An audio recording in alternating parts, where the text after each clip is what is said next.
வணக்கம். இது கிருஷ்ணகிரி மாவட்டம் போச்சம்பள்ளி அந்த கோர்ட் இருக்குது. நடுவர் நீதிமன்ற வளாகத்துக்கு பின்புறம் பார்த்தீங்கன்னா, ஒரு 2 மைல் இங்கே விழுந்துட்டு இருக்குது. இது என்ன காரணத்துக்காக விழுந்துச்சுன்னா, இந்த மாமரங்களுக்கெல்லாம் வந்து பூச்சிக்கொல்லி மருந்துகள்லாம் அடித்தாங்க.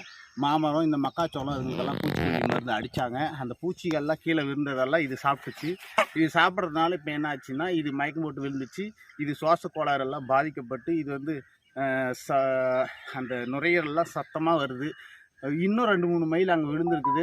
இதை ஒன்றா எடுத்துன்னு போயிட்டு இங்கே வச்சுட்டு இப்போ வனத்துறைக்கு கான்டாக்ட் பண்ணியிருக்கிறோம். வனத்துறை வந்துட்டு இருக்கிறாங்க கிருஷ்ணகிரிலேருந்து. அவங்ககிட்ட ஒப்படைக்க போகிறோம். இதை உள்ள சேஃப்டியாக அங்கே கூண்டில் வைக்க போகிறோம். இதுக்கு அதே மாதிரி வனத்துறை ஆலோசனை பேரில் வந்து சொன்னாங்க, எங்களுக்கு வந்து இதுக்கு வந்து ஃபுல்லாக தண்ணி குடிக்கட்டும் அப்படின்னு சொல்லியிருக்கிறாங்க. இப்போ அங்கேருந்து இன்னும் 2 எடுத்துன்னு வர போகிறோம். இந்த 2 உள்ளே வைக்க போகிறோம். இன்னும் 2 வருது. வனத்துறையும் வந்துட்டுருக்குறாங்க. நன்றி.